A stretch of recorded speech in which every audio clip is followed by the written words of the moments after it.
Oke, mari kita langsung bedah materi kita kali ini. Selamat datang di sesi pembahasan kita, di mana kita bakal ngupas tuntas sebuah konsep yang, jujur aja, bisa ngerubah cara pandang hidup kamu sepenuhnya. Kita bakal ngelihat gimana kesejahteraan psikologis kita tuh ternyata bersinggungan langsung sama cara kita belajar dan meraih prestasi. Jadi ini bukan cuma soal gimana dapat nilai A di kelas ya, tapi lebih ke gimana otak kita ngerespon hal-hal baru dan tantangan. Ini tuh benar-benar pondasi dari semua pencapaian kita loh. Sebelum kita masuk lebih dalam, coba deh kamu renungin bentar. Pernah nggak sih kamu lagi duduk di kelas atau mungkin lagi meeting gitu ya, terus kamu ngerasa takut banget buat angkat tangan dan ngejawab pertanyaan cuma gara-gara takut salah? Kenapa sih kita sering banget ngerasa takut gagal? Jujur aja, itu perasaan yang super universal. Takut berbuat salah tuh manusiawi dan normal banget. Tapi, dari materi yang kita bedah hari ini, kita bakal nemuin alasan pastinya kenapa kita ngerasain hari itu, dan yang paling penting, gimana kita bisa muter balik rasa takut itu jadi senjata utama kita. Nah, kita masuk ke bagian pertama. Apa sih pendidikan positif itu, dan kenapa ini jauh lebih penting dari sekedar nilai akademik? Selama ini, kalau kita perhatiin ya, sistem pendidikan kita kan sering banget terobsesi sama nilai, ranking, dan hasil akhir akademik. Terus efeknya apa? Sistem kayak gini tanpa sadar sering nyiptain siswa-siswa yang rapuh, gampang cemas, dan yang ngukur harga diri mereka cuma dari angka di atas kertas saja. Nah, sebagai solusinya, menurut The Palgrave Handbook of Positive Education, sekolah tuh sebenarnya punya tanggung jawab yang jauh lebih besar daripada sekedar nyetak mesin penghasil nilai tinggi. Lingkungan pendidikan yang ideal itu harus ngebantu pertumbuhan emosional siswanya. Tujuannya apa? Supaya bisa ngasilin individu yang tangguh, super pede, dan bisa nemuin makna dari proses belajar mereka. Kesejahteraan psikologis itu ternyata sama pentingnya, atau malah bisa jadi lebih penting dari sekedar output akademik. Lanjut ke bagian 2, kita bakal bandingin fixed mindset versus growth mindset, yaitu dua cara berbeda dalam memandang kemampuan diri kita sendiri. Jadi, psikolog Carol Dweck ngejelasin kalau cara kita mandang kemampuan diri itu bisa dibagi ke dalam dua pola pikir utama, yang pada akhirnya bakal nentuin gimana kita ngerespons rintangan hidup. Yang pertama itu fixed mindset atau pola pikir tetap. Ini tuh keyakinan kalau kemampuan, kecerdasan, dan bakat kamu udah dipatok mati sejak lahir, udah bawaan, nggak bisa diubah. Kalau kamu punya mindset ini, kamu bakal ketakutan banget sama yang namanya kegagalan. Kenapa coba? Ya karena tiap kali kamu gagal, kamu ngelihat itu sebagai bukti permanen kalau kamu emang nggak kompeten. Kamu bakal mikir, emang dasarnya gue nggak pinter di bidang ini. Dan akhirnya kamu mulai ngehindarin tantangan cuma buat ngelindungin ego kamu sendiri. Sekarang, coba kita putar balik 180 derajat ke growth mindset atau pola pikir berkembang.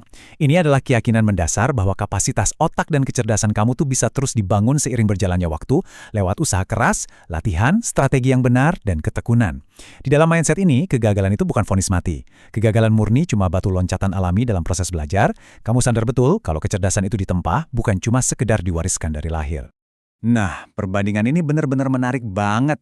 Coba bayangin ada satu kesulitan akademik yang sama persis, tapi direspons dengan dua kepala yang berbeda. Di satu sisi, fixed mindset ngelihat kegagalan sebagai ancaman, dan nganggap usaha itu tanda kelemahan. Kan logikanya kalau kamu pinter, harusnya nggak perlu usaha keras dong.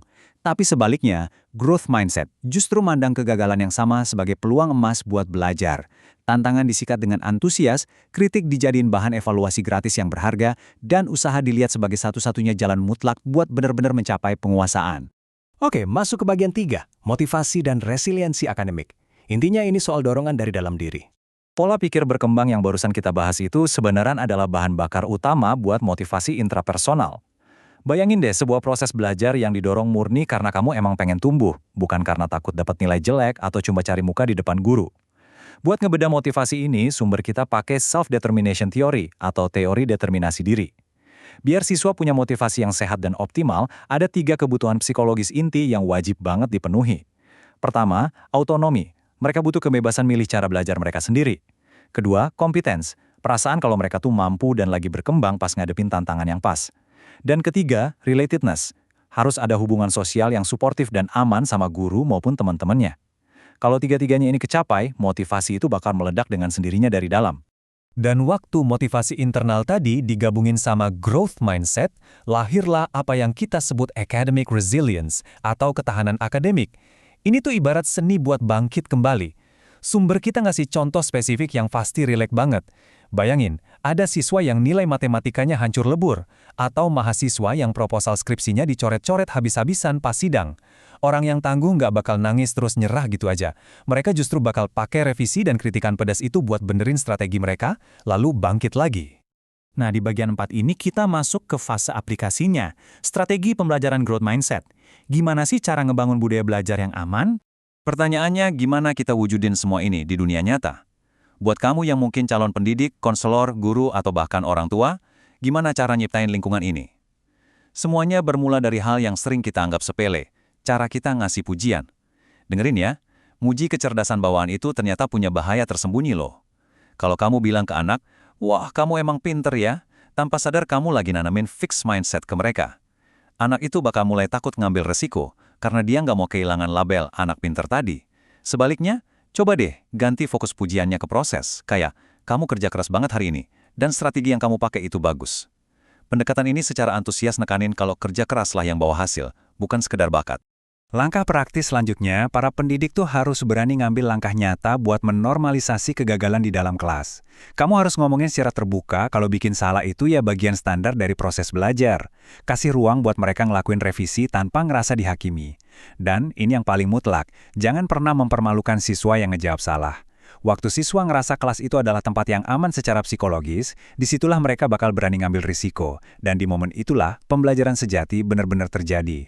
Semua itu akhirnya berujung pada satu perubahan linguistik yang super sederhana, tapi dampak psikologisnya itu luar biasa. Yaitu, penambahan satu kata ajaib, belum, atau yet. Jadi kalau ada siswa yang ngeluh, saya nggak bisa ngerjain ini. Tugas kamu adalah ngubah kalimatnya jadi, saya belum bisa ngerjain ini. Percaya deh, satu kata ini, secara instan langsung ngasih harapan. Pesannya tuh kuat banget, ngasih tahu kalau kesulitan yang dihadapin sekarang ini cuma fase sementara. Dan pintu buat sukses masih kebuka lebar banget. Masuk ke bagian kelima, sekaligus bagian terakhir kita, refleksi dan makna kegagalan. Kita bahas gimana caranya menumbuhkan empati dan kesadaran diri.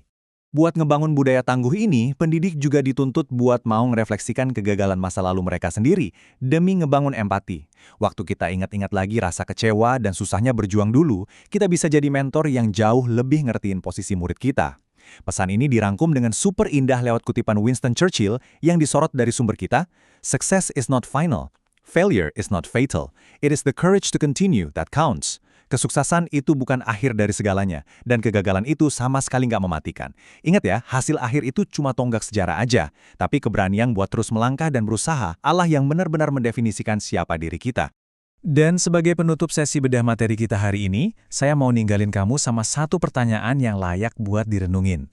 Nanti, pas kamu ngelangkah keluar dan ternyata kamu dihadapin sama sebuah kegagalan, entah itu dapat nilai yang jelek, proyek yang ditolak, atau bikin kesalahan di tempat kerja, gimana kamu bakal ngertiin itu semua? Apa kamu bakal biarin kegagalan itu nyerang identitas kamu? Atau justru kamu bakal jadiin itu sebagai batu loncatan terkuat buat berkembang? Jadi, gimana nih kamu bakal memaknai kegagalan kamu selanjutnya? Pilihan sepenuhnya ada di tangan kamu. Teruslah belajar, teruslah bertumbuh, dan sampai jumpa.